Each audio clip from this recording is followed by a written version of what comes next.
자, 요즘 많이 헷갈리시죠, 그죠? 예. 지금 분명히 서울 쪽의 집값은 정체되고 있다. 그리고 혹은 하락하고 있는 것도 나오고 있다는 기사들을 보셨을 겁니다. 야, 그럼 이거 어떻게 되는 거야? 앞으로 오른단 말이야? 떨어진단 말이야? 그 내년에 대한 전망들 이제 슬슬 나오고 있죠, 그죠? 11월 달 되면은 보통 그 부동산 전문가라는 분들이 이제 내년에 부동산 시장에 대해서 전망을 하시는 그런 기사들이 속속들이 나올 겁니다. 11월 말이나 12월 좀 나오기 시작할 거거든요. 아마 제 생각에는 많은 분들이 딱 반으로 나뉠 것 같아요. 반은 내년에는 뭐 오를 가능성이 높다고 쓰시는 분이 있을 것 같고, 반 정도는 아니야, 내년엔 내릴 거야, 이렇게 말씀하시는 분들이 있지 않겠는가라고 예측을 해봅니다. 일단 그 기사가 나오면 말씀드릴 건데, 자, 정말 헷갈리는 시기예요, 지금요, 보면은. 정말 헷갈리는 시기. 자, 일단 보시죠. 자, 뉴시스 기사고, 집값 더 안 오를 듯, 대출 규제에 서울 매매 심리 꽁꽁이라는 기사가 있어서 가져왔습니다. 자, 보시면, 자, 여기 서울입니다, 그죠? 서울, 예. 중구 남산에서 바라본 서울 시내 아파트 모습입니다. 남산에서 보면은 이렇게 보인답니다. 예.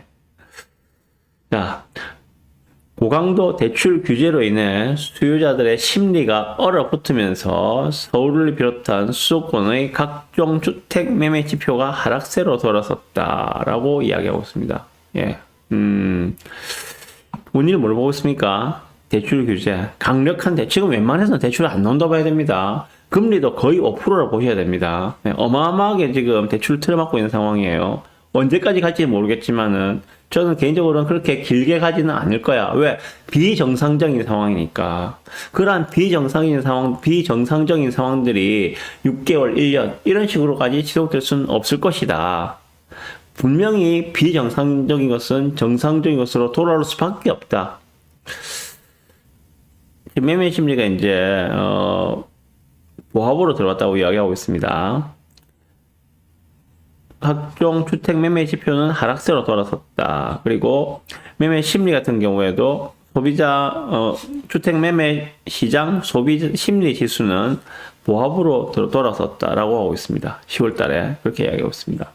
그 전까지는 그러면은 그 주택 매매 심리 지수가 상승 쪽으로 많이 치우쳐 있었는데 10월 달부터는 보합으로 들어섰다. 그럼 그 다음 수준은 뭐겠습니까?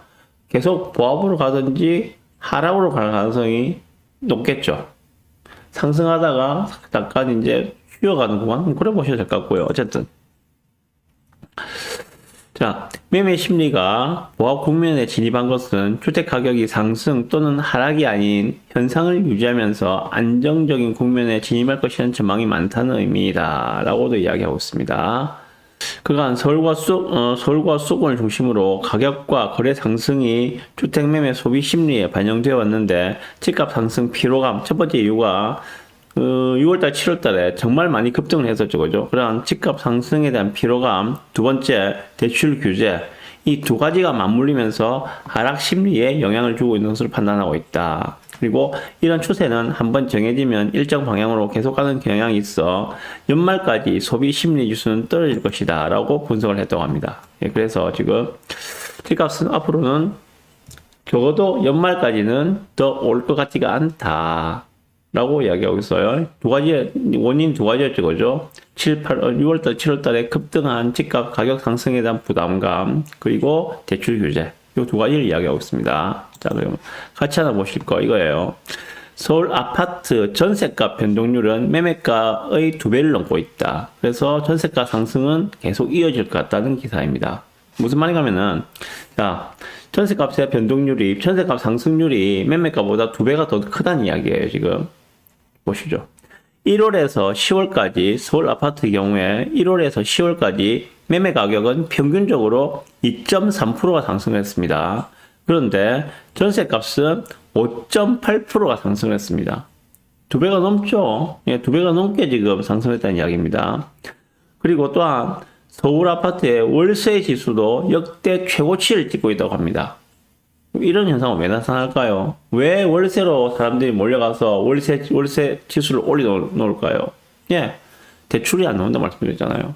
전세자금 대출도 지금 자유롭지가 못하거든요.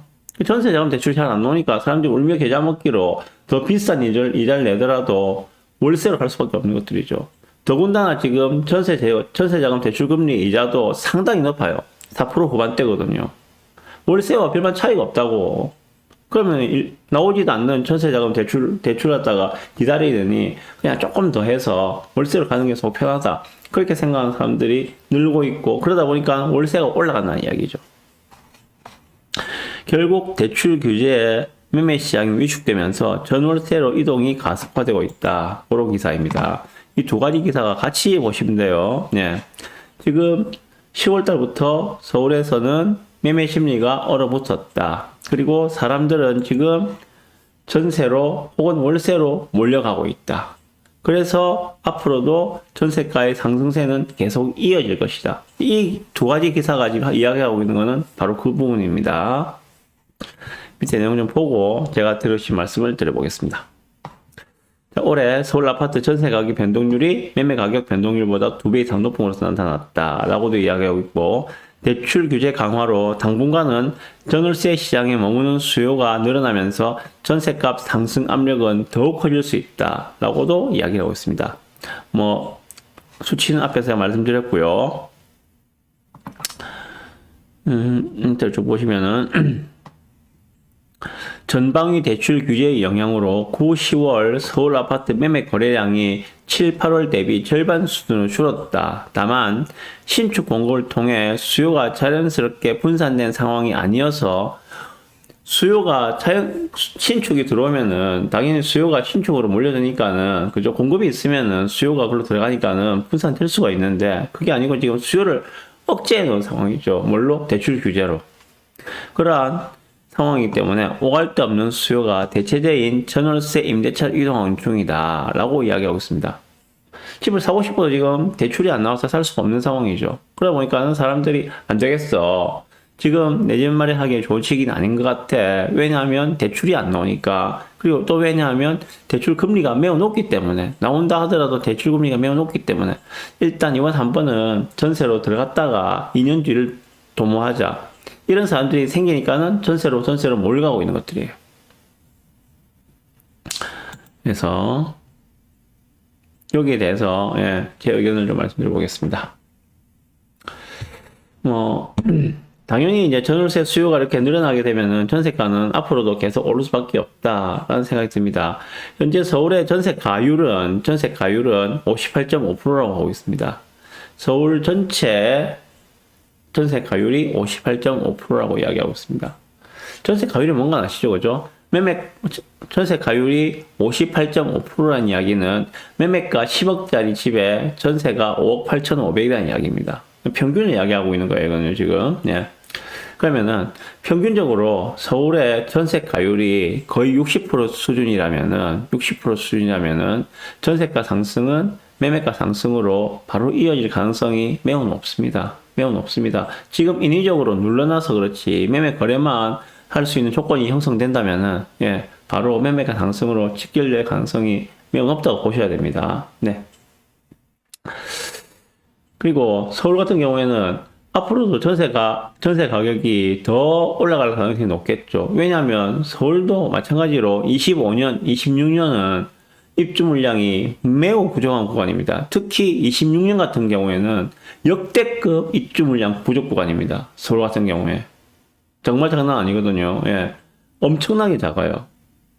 이 속에서 아마 미친 전세라는 이야기가 자연스럽게 나오지 않겠는가라는 생각이 듭니다. 자, 그러면은 이렇게 전세 가격 상승이 눈에 뻔히 보이죠, 그죠? 저 같은 일개 서민도 알고 있는 사실을 똑똑하신 정부 당국자분들이 모르실까요? 당연히 알고 계시겠죠. 자, 그러면은 제가 생각하는 전세가 상승을 막기 위한 방법은 어떤 게 있을까요? 전세가가 앞으로 올라갈 수밖에 없어, 그죠? 이렇게 계속 상승세 이어질 것이라는 전망을 하고 있어요. 그럼 상승을 막을 수 있는 방법 두 가지가 있겠죠. 두 가지. 첫 번째, 전세 공급을 늘려주면 돼요. 두 번째, 전세 수요를 줄이면 돼요. 간단하죠, 그죠? 전세 가격이 오르는 걸 막기 위해서는 공급을 늘려주든지 수요를 줄이든지, 둘 중 하나 아닙니까, 그죠? 그럼 하나씩 봅시다. 전세 공급을 늘리려면 어떻게 되는가? 전세 공급을 늘리려면은, 예, 간단하죠, 그것도. 그것도 두 가지가 있는데, 첫 번째는 신축을 지어서 입주 물량을 늘리는 겁니다. 입주 물량을 늘리는 거죠. 그러면은, 당연히, 입주 물량이 늘어나니까는 전세 수요를 받아줄 수 있으니까, 예, 전세 가격이 안정될 수가 있겠죠. 두 번째는, 다주택자들이 기준 주택을 매수해서 그것을 전세로 공급하게 하는 방법입니다. 예. 그런데, 현재는 둘 다 불가능하죠. 예. 아파트는 빵이 아니라고 이전에 김현미 장관이 이야기했듯이 지금 짓는다 하더라도 최소한 3년 이후에 입주 물량입니다.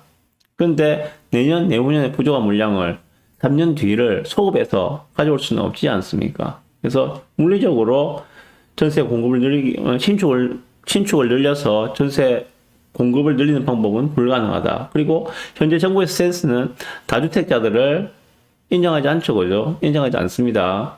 대표적인 게 취득세. 3주택부터는 취득세가, 예, 8%입니다. 취득세가 8%예요. 예. 그런데 누가 다주택을 하려겠습니까? 있는 다주택자들도 지금 다주택을 정리해서 똘똘한 거 한 개 내지 두 개로 줄여가는 마당에. 그러면은 결국 다주택자를 통한 전세 물량 공급도 불가능한 상황. 신축을 지어서 입주 물량을 늘려서, 예, 전세 공급을 하는 것도 불가능한 상황. 한마디로 지금 전세 공급을 늘리는 것은 불가능하다.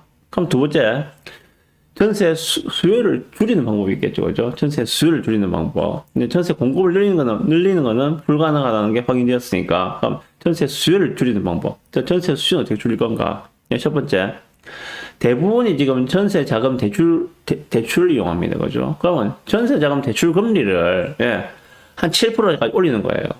예, 전세 자금 대출 금리를 한 7%까지 올리는 겁니다. 예, 전세 안 들어가겠죠, 당연히 그러면은. 예.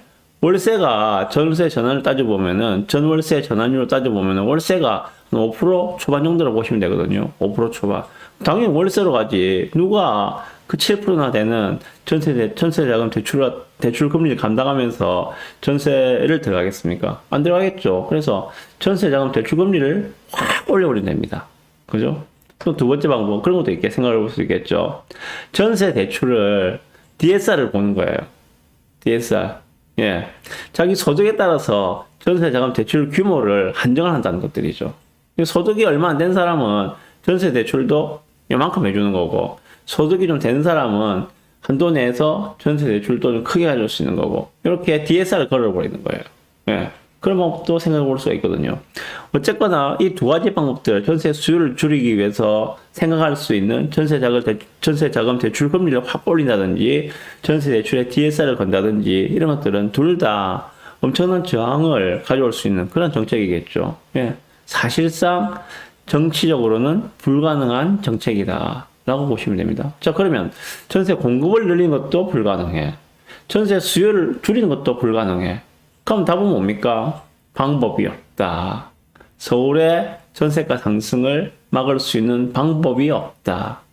그래서 내년, 내후년에는 서울에서 아마 미친 전세라는 이야기가 나올 수밖에 없을 것이다. 저는 이렇게 생각하고 있습니다. 그래서 내년, 내후년에 서울 전세가 상승은 예견된 미래라 생각하고 대응을 하셔야 되지 않겠는가라고 생각합니다. 서두에 말씀드렸지만 서울의 지금 현재 전세 가율은 58.5%로 말씀드렸습니다.